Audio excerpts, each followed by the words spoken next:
Selamat sore ibu-ibu hebat. Selamat sore, Bu. Apa kabarnya hari ini ibu-ibu? Luar biasa.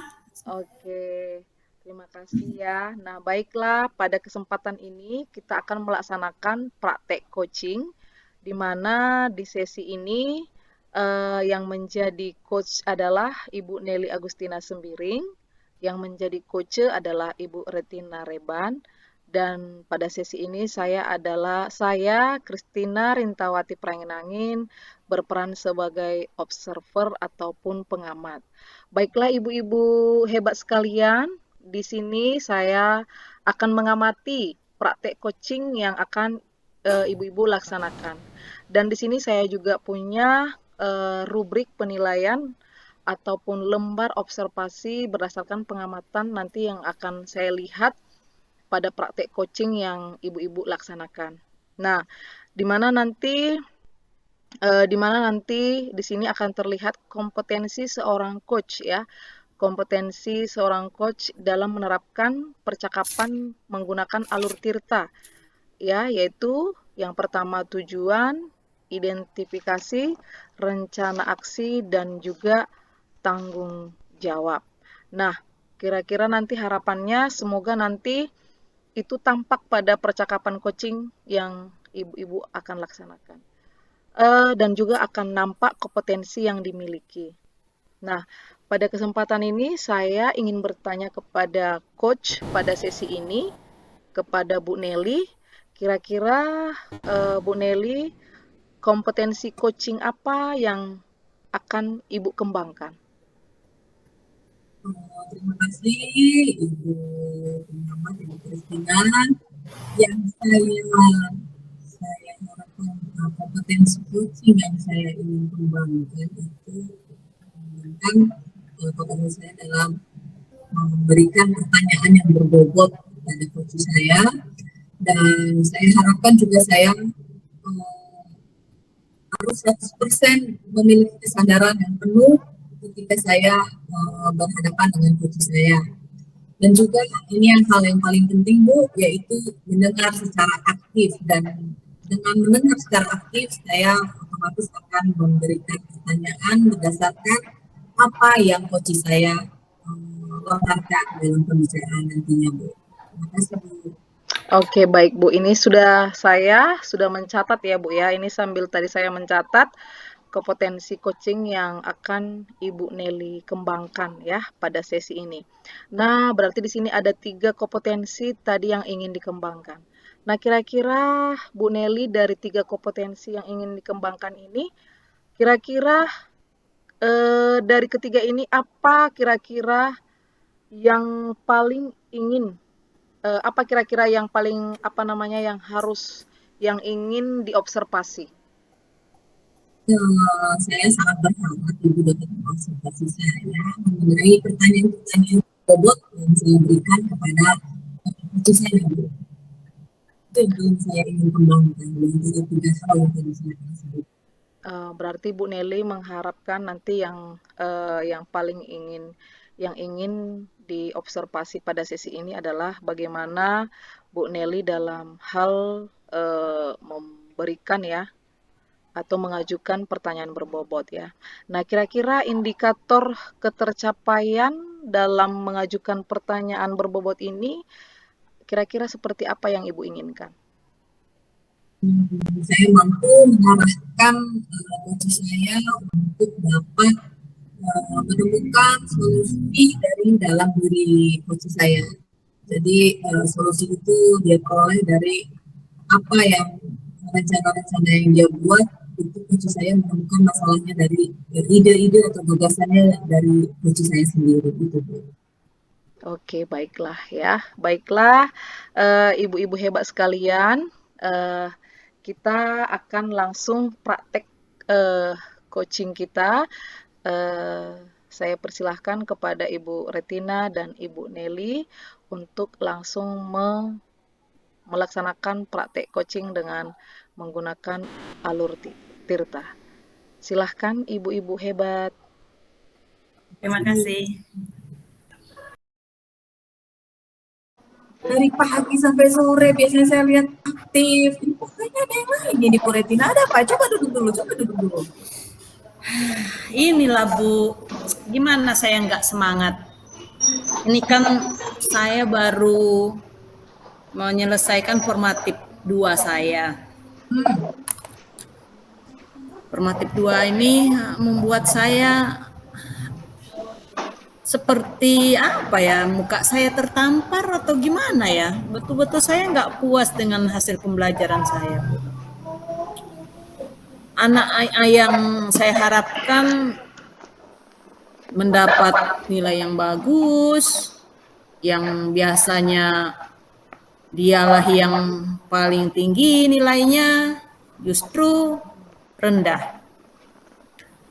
Apalagi yang biasanya nilainya rendah, ya udah bisa dilihatlah apa nih permainan angkanya 4, 5, 6 begitu. Pokoknya saya nggak puas lah Bu.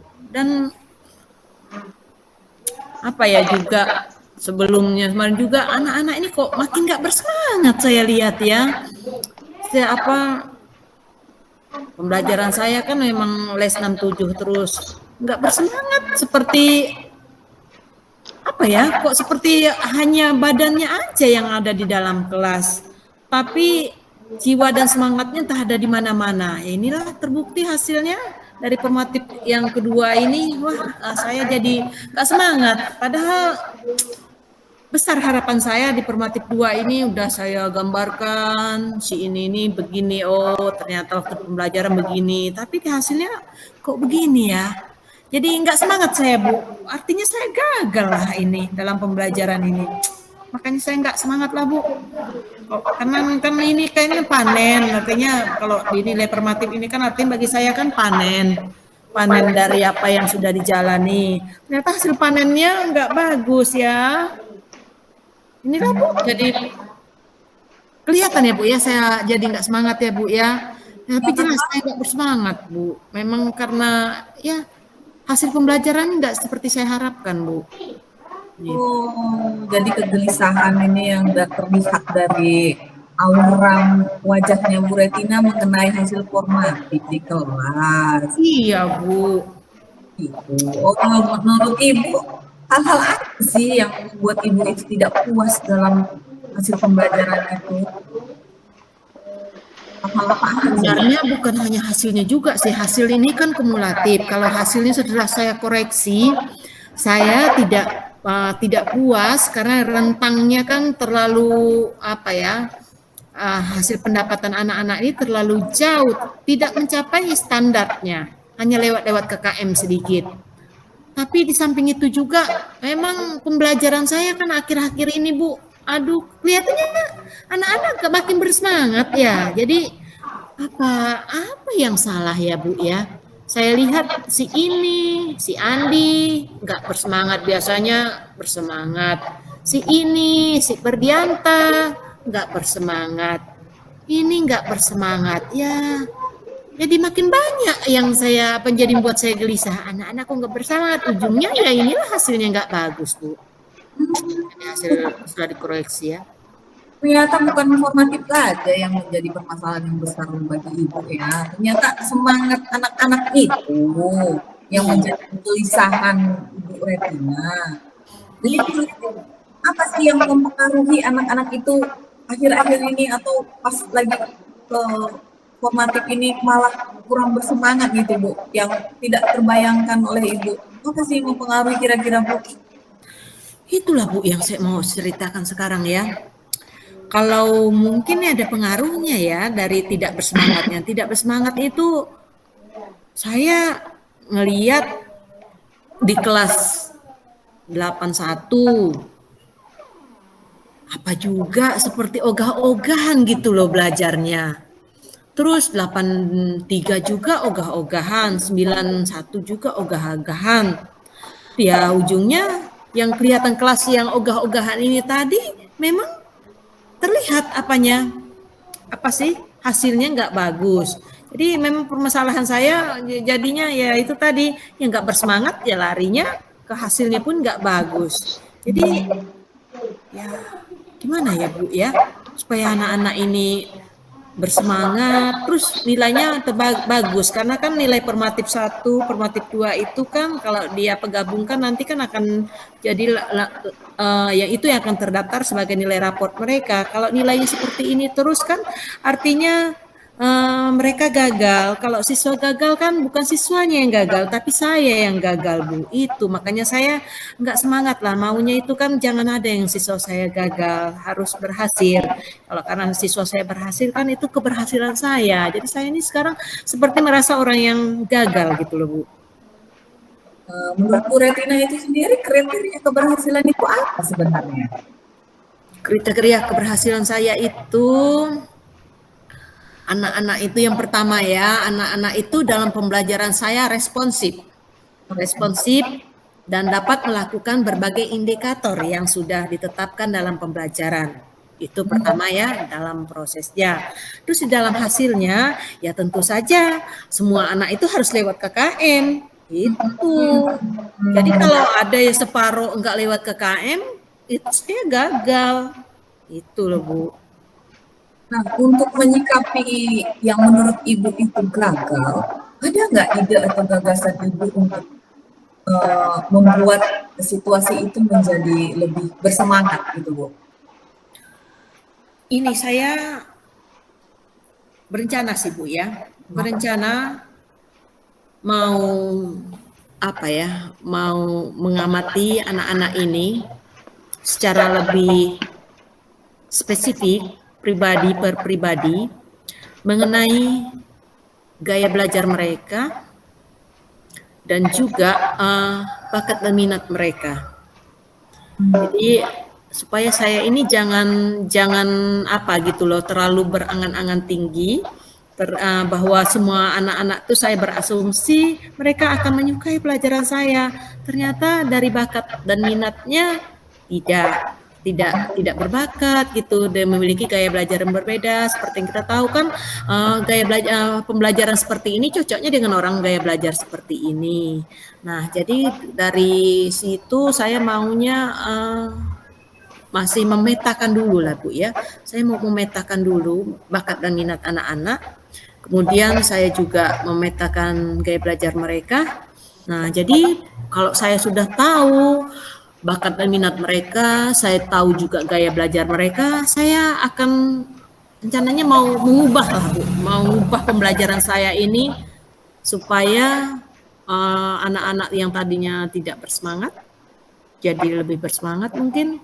Nah, itu alternatif pertama sih, karena ujung-ujungnya kan nanti kan akhirnya ke nilai. Nah jadi ya saya mau mengadakan itu tadi lah, Bu. Mengadakan pengamatan dulu dengan gaya belajar dan juga bakat dan minat mereka. Tapi kan saya agak pusing nih, Bu, kalau gaya belajar ini karena kan harus ada Bu ya untuk memetakan gaya belajar. Itu saya kan nggak bisa melakukan ya, Bu. Karena kan kalau saya harus biasanya kan yang memetakan gaya belajar itu kan yang lebih proporsional gitu, Bu. Jadi saya makin bingung. Yang saya harapkan rancang begini, tapi saya juga stuck. Gimana ya memetakannya supaya sesuai keinginan saya? Itu loh, Bu. Nah, menurut Ibu dalam melakukan pemetaan itu, pemetaan gaya belajar, bakat, dan minat, apa yang harus Ibu siapkan untuk mendukung rencana Ibu itu? Apa aja sih yang Ibu harus siapkan? Itulah, Bu, yang ada lagi berputar-putar di otak saya ini kan. Saya itu kan butuh bahwa di kelas itu terjadi pemetaan. Si A, si B, si C itu, si ini gaya belajarnya kinestetik, audiovisual, terus berbagai gaya belajar yang lain saya pun juga nggak ingat. Terus bakat minatnya kemana? Jadi untuk sementara ini saya itu memang mau berkolaborasi lah dengan BK saya untuk sementara ya, supaya ada data yang saya butuhkan secara valid gitu loh, supaya si anak ini gaya belajarnya ini, minatnya ini. Jadi saya tidak meraba-raba lagi. Memang saya sebenarnya sudah membuat, Bu, si ini kayaknya kinestetik deh, si ini audio visual deh. Si ini gaya belajarnya auditorial, tetapi ternyata enggak pas. Jadi saya tuh maunya adalah yang mendampingi saya yang memang betul-betul ahli gitu loh ya, dan bukan hanya saya sih, semua guru-guru juga, bahwa ada petanya gitu loh, si anak ini gaya belajarnya ini, bakat minatnya ke sini. Kalau bakat minat sih mungkin saya sepintas bisa melihat ya, tapi saya agak kesulitan dengan peta gaya belajar anak-anak ini itu loh Bu. Jadi saya pun nggak berani memutuskan karena tidak tahu gitu loh. Selain berkolaborasi dengan guru BK dan Ibu tentu saja membutuhkan ahli kan Bu. Nah, selain kami gitu. Terus saya juga ini saya akan mau menghubungi orang tua dari si Hendra ini, kebetulan beliau ini kan seorang psikolog. Saya akan mencoba berkomunikasi dengan beliau, apakah beliau ini ada waktu gitu atau mungkin ada tertarik untuk memberikan motivasi sebagai seorang motivator di sekolah kami. Tapi dengan keadaan ya saya pasti akan berbicara dengan jujur Ibu, karena memang dananya kan tidak tersedia secara banyak. Jadi yang pertama saya akan berkomunikasi dengan dua orang ini, itu Bu. Nah, untuk mendukung Ibu dalam berkolaborasi dengan pihak di luar sekolah yang kan ini adalah orang tua, salah satu alumni orang tua murid di sekolah Ibu, siapa lagi yang akan Ibu minta dukungan agar rencana Ibu ini berjalan dengan pas, dengan memang sesuai dengan keinginan Ibu? Siapa lagi yang Ibu akan dukung? Yang pasti kepala sekolah. Kepala sekolah ini akan saya ajak ya, bukan diajak sih, saya akan menyampaikan program saya ini kepada kepala sekolah bahwa akan ada, saya membutuhkan sih seorang motivator untuk memotivasi anak-anak ini supaya niat belajarnya meningkat gitu ya kan. Terus juga saya akan berkolaborasi dengan guru-guru gitu ya, guru-guru semua bidang studi, bahwa untuk mengamati sebenarnya motivasi anak-anak kita tuh melemah di bidang yang mana, apakah hanya di bidang saya saja atau di merata. Jadi nanti kan ketika saya sudah mendapat masukan dari semua guru-guru, saya akan menyampaikan ini langsung kepada motivator, ini loh masalah kami. Jadi ketika masalah yang kita miliki, pasti motivator tersebut akan memiliki solusi ya, atau trik-trik untuk meningkatkan motivasi dari anak tersebut, anak-anak yang kita ajar gitu loh Bu. Oh, udah mantap. Sepertinya rencananya sudah tersusun ini Bu. Nah, dari percakapan kita hari ini Bu, ada nggak yang Ibu bisa simpulkan dari awal sampai akhir pembicaraan kita hari ini Bu? Yang saya simpulkan Bu, aduh saya ini jadi jadi lega. Tadi saya kan mau curhat, mau cari pendapat, ternyata pendapat pemecah masalah saya sebenarnya ada di sekeliling saya, kelihatannya sudah makin terbuka rambu-rambu apa yang saya inginkan tadi ya. Jadi saya itu akan berkolaborasi lebih dalam dengan guru BK dalam hal ini ya, untuk meminta data tentang anak-anak, tentang gaya belajar mereka. Itu yang pertama. Dan kemudian nanti untuk meningkatkan motivasi dan menyelaraskan dengan pembelajaran yang disesuaikan dengan gaya belajar yang dimiliki anak-anak tadi, saya berusaha untuk memanggil seorang motivator, dalam hari ini motivator yang low price ya, atau murah, yang disesuaikan dengan dana sekolah kita Bu, di mana hal ini saya membutuhkan orang tua siswa alumni kita yang sudah saya kenal. Jadi dengan rekomendasi kepala sekolah tentunya, dan juga kolaborasi dengan rekan-rekan guru Bu, gitu. Nah, sudah mantap. Nah, yang terakhir nih, manfaat apa yang Ibu dapatkan nih dari kita berdua bincang-bincang di sore hari ini nih Bu? Jadi kalau manfaatnya Bu, saya jadi terbuka pikiran saya ya. Ternyata banyak SDM atau banyak potensi yang lain di sekitar saya ini yang nanti jika saya berdayakan bisa membantu saya gitu loh. Artinya menghadapi masalah yang seperti ini bukan masalah saya sendiri. Artinya tidak harus saya mati-matian menyelesaikannya secara sendiri. Saya perlu merangkul orang lain di sekitar saya, entah itu orang tua, entah itu orang tua alumni yang akan memberikan kontribusi. Jadi artinya saya tidak harus mati sendiri gitu loh. Ada orang-orang yang bisa membantu gitu loh. Jadi pasti ada solusi dari masalah saya gitu. Nah, saya lupa indikator kesuksesan dari rencana Ibu apa ini? Itu pertanyaan yang paling penting bagi saya. Indikator yang paling utama dari rencana Ibu yang akan Ibu lakukan. Indikatornya itu kalau anak-anak saya, siswa yang saya ajar selama mengikuti pembelajaran saya itu sudah kelihatan bersemangat gitu, antusias, responsif, dan ujungnya nilai formatif kan udah selesai nih. Nanti dia akan penilaian tengah semester dan ujungnya bahkan penilaian semester mereka akan bagus. Tidak 50% lagi di bawah KKM, tetapi udah 100% di atas KKM, bahkan mencapai nilai sempurna. Itu kriterianya, Bu. Iya. Baik, Ibu. Saya tunggu tindak lanjutnya, hasilnya. Itu minggu depan ya, Bu. Kita ketemu lagi ya, Bu. Cerita-cerita tentang rencana-rencana Ibu Retina tadi yang sudah Ibu ungkapkan. Jadi, boleh saya ganggu lagi, Bu Nelly, minggu depan? Saya juga kan belajar juga dari Ibu Retina jadinya. Oh, kayak gitu ya, Bu. Aduh, terima kasih lah, Bu. Saya ini memang kalau sudah curhat, aduh. Tapi saya jadi tenang kalau udah curhat seperti ini. Ya, jadi. Semoga bermanfaat perbincangan kita sore hari ini. Sampai ketemu lagi. Semoga rencana yang sudah disusun berjalan dengan baik ya kan, Bu. Sampai bertemu minggu depan, Ibu. Selamat Terima sore. kasih atas waktunya, Bu Nelly ya. Ibu Nelly juga sukses, tetap semangat ya, Bu ya. Oke, terima kasih, Bu. Oke, ibu-ibu hebat. Applause dulu untuk kita. Ya, demikian tadi praktek coaching yang sudah dilaksanakan oleh Bu Nelly dan Bu Retina sesuai dengan alur Tirta.